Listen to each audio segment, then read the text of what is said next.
Ассаламу алейкум достор, 83-төр. Кандайсыңар, жакшысыңарбы? Ден соолуктарыңар кандай? Достор, мен кечээ күнү Таласка 83-төр аралык 7 областты чогулткан иш-чара оюн соокко барып келдим. Ошол тууралуу кичине өз оюмду билдирип кетейин деп чечтим. Негизи бул 7 областты бириктирүү, 83-төрдүн ушу башын бириктирүү системасы өтө жакшы. Өтө жакшы. Бул достошуу, бири-бирин көрүү. Мисалы, биз Жалал Абадтан эле көпчүлүгүбүз, мен өзүм деле арперки Россияга мындай ошол Талас аркылуу өткөнүм эле болбогон болсо, мен барган эмесмин. Барып көрүп, анан экинчи жагы ошол 83төр деген наам менен баргандан кийин 83төр достор экен деп барганда баардыгы тең туш ойлойт экенсиң дагы, досум деп баардыгын дос тутуп таанышуу оңой экен да, өтө оңой экен. Аток жөнөкөй барып калсаң, мейманчылыкка барып каласың, же чоң көрөсүң, же жаш көрөсүң, же тең көрсөң деле, мисалы, аны досум деп жолдон токтото албайсың да. А бунда баардыгы достор деп мындай өтө душевный айтат экенсиң да. Анан экинчи жагы спорт бул өтө жакшы. Спорт жакшы. Спортту мелдешүү, мында күч сыноо, кайсы областтын кандай күчтүү жагы, ар областтын ар кандай өзүнүн таланттуу жактарын көрсөткөнгө өтө шанс болуп тур да. Үчүнчү жактан 83төр бул 40ка чыгып калдык деген эмес. Мен барып таң калдым. Көптөгөн курсак салган балдар деле өтө жакшы чуркап, футболду жакшы ойноп, өтө активный катышкан балдарды көрдүм да. Молодец, өтө мен копулма толду, өтө толду. Анан экинчи мындай сыйлуу жагы кандай болду дегенде, мен өтө жакшы баа бермекмин да. Өтө жакшы баа бердим да. Лишний мен башка бирөөлөрдү айта албайм. Себеби биз бул жактан Жалал Абад областынын Базаркулан районунан 4 эле бала чыктык. 4 бала барып эле bundan bir 5-6 gün болордун астынан 5-6 күн мурун бир телефонго чалдык. Ал жигит достор келе бергиле, болду биз күтүп алабыз деген айтышкан эле. Ошол балдар эле 2 күнгө гана чалышты. Эмне болду? Келе атасыңарбы? Бул деген чалба койсо деле мен мындай барат элек го, бирок чалып койгону мен жазбаммы, жаман көтөрүп, о зор. Күтүп аткан турбайбы депчи.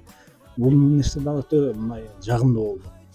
Биз кетип атабыз, баратабыз деп бардык. Өткөндөн кийин деле биз өтмөктөн өтүп атып эле чалсак, сразу уюшулуу мындай системасын жаман жакшы койгон экен. Сразу эле токтогула. Ошол жерде эле биз бир айылдын мындай өткөндөн кийин бир ак деген айыл бар экен. Ошол жерде эле сразу чалдык эле. Ошол жерде туруп азыр келип алып кетет деди. Кайра эле ошол жерге токтоп турсак, келип бизди алып кетти. Конок кылды, сыйлады. Биз төртөөбүз болгон үчүн биз азбыз да. Анан бизге дагы көлдүк балдар 4 бала келип кошулуп, бака шака өтө сонун отурдук. Эртеси коноктошту, жакшы коноктошту. Эртеси биз эме ушунчалык келгенден кийин Манас атабыздын күмбөзүнө барып зыярат кылып коелу деген ой, пикир, ой тилектерибиз бар эле балдар менен. Биз ошо 6:30 эле чыгып барып, ошол Манастын күмбөзү жакка барып, аяктарда сөткө түшүп, Куран окуп күмбөзүнө ошентип айланып, ал жерде дагы 83төр бар экен. Көлдүк 83төр менен бирге таанышып, мындай отурушуп калдык. Бул иш-чара өтө жакшы болду да. Сразу эле белгилүү 83төр экени белгилүү. 83төр деп сразу эле салам алейкум деп алыстан эле кыйкырдык да бири-бирибизге. Өтө жакшы экен. Андан кийин оюн зоокко бардык. Ал жакта футболду башка бойлорго бияка волейболду бөлүп коюшкан экен. Бөлүп, кыскасы өтө жакшы эме болду. Ошол главный стадиондун чекесинде кыргыз үйлөрдө тегишип, ошол жака обед, эч кийса барсаң эле кир деп тамак беришет. Бул менимче мындай өтө жакшы болду да. Анан бир мындай кичине көңүлүмө мындай өткөн бир мындай жакпады деп албайм, эми жаккан мындай ушул нерсени кылып койсо жакшы болмок эле деген кичине ой болуп калды менде. Эми ал жакта андай экен, кандай экен билбейм мен. Бизде мисалы, бизде ошо Жалал Абад, Ошто, Түштүктө деп коеюн. Бизде колго суу куюу деген системасы бар да, мындай сразу ошону сразу даярдашат да.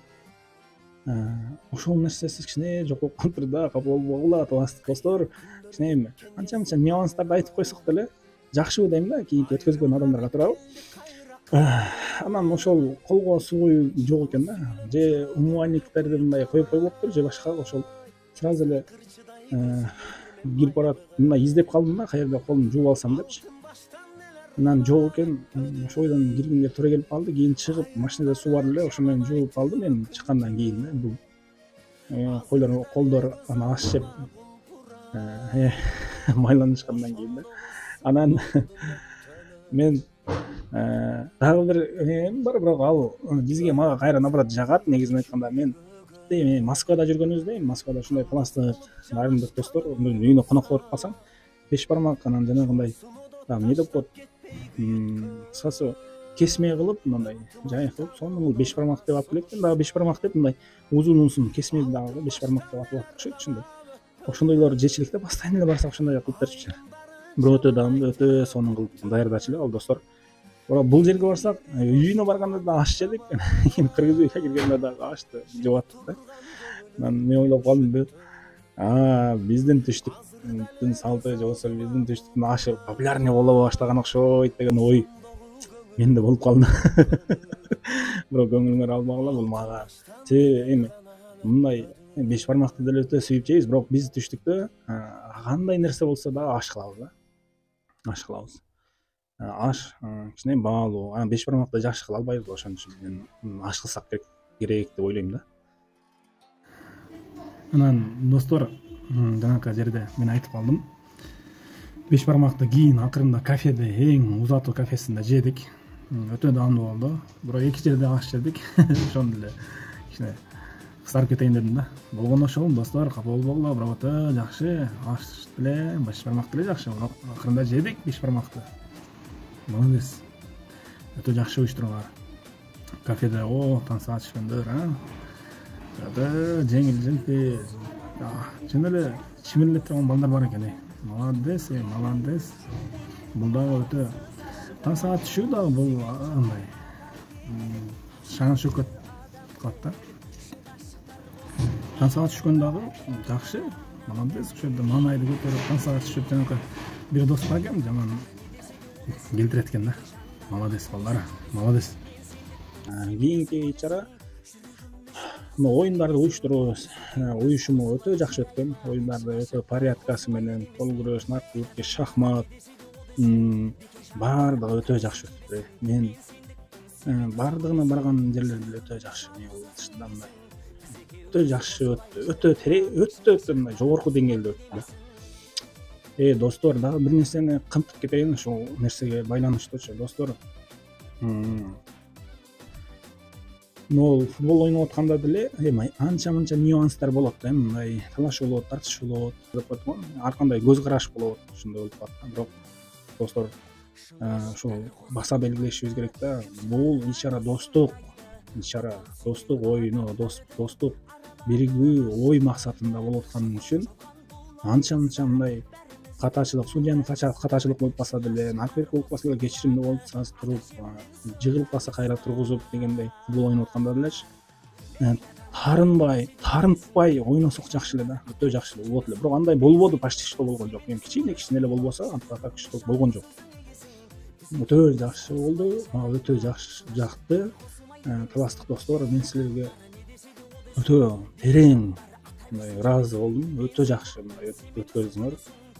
Силерге 5 деген, эң жогорку 5 деген баа болсо, ошо 5 деген бааны кое алам да мен. Кое алам балдар. Чынында мен дагы мындай деген бар болчу, чын айтканда, капа болбогула, бул тамаша сөзү. Иретин айтып калайын достор.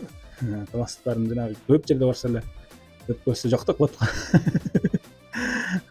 Бул өпкөсү жок деген сөздү мен өтө гарат, мындай өтө гордый балдар деп ойлойт элем, бирок өтө мынайымдуу бал жигиттер чыкты. Мен баардык балдарга, таанышкан балдардын баардыгы өтө мынайым, өтө адамгерчиликтүү, өтө мындай өпкөсү жокторду көрбөдүм мен, чынын айткандачы. Көрбөдүм.